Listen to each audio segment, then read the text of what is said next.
Hello there, guys. So, in answer to a question I was asked, how on earth did I do a podcast about cooking?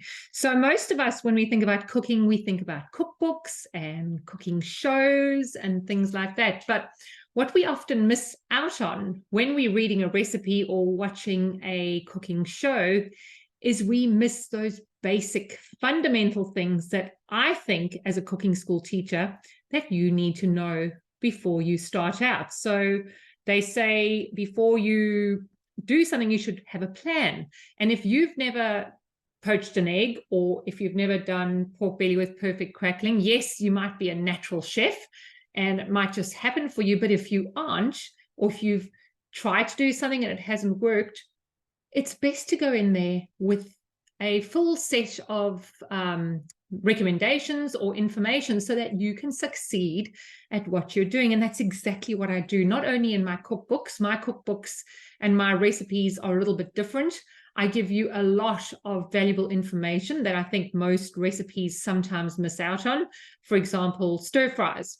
Why are they not being successful? If you've got a soggy stir fry, my recipe and my methods tell you what to do to avoid that. So my recipes are full of details. And this comes from my 25 years plus of being a cooking school teacher. So when I decided to do a podcast, it's exactly along these same lines. If you're going to attempt to change the way you cook so that you can be a happier, more confident foodie like I am in the kitchen, you need to go in there with a solid set of confidence so that you are more guaranteed to succeed. So isn't that a fabulous way of thinking about it? So, for example, poaching an egg.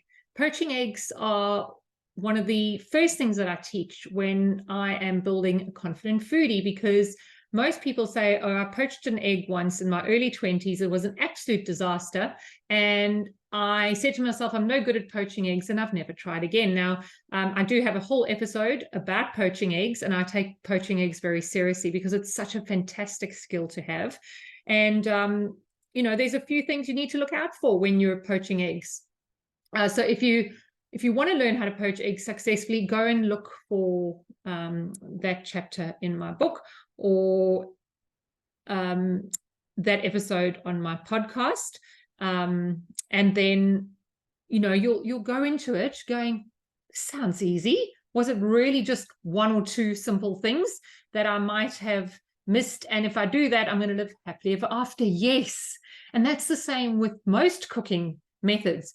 If you're having a disaster, there's generally one or two things I can fix, and that will literally make you smooth sailing and happy and confident and successful and efficient. I'm all about building efficient foodies. I do not like to waste time flapping about and making my own life difficult. So in the podcast and in the cookbooks and even on my cooking show, that's what I'm going to do for you.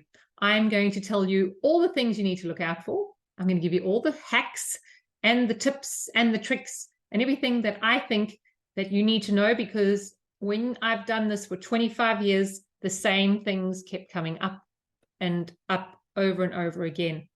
So I'm here for you guys. Remember, I want you to go and listen to that egg poaching podcast, the knife sharpening episode, all of those, because if they getting you stuck, I want you to get unstuck as soon as possible. Happy cooking, guys. Go and listen, or if you want to read it in my cookbooks, it's in the cookbooks as well. See you there.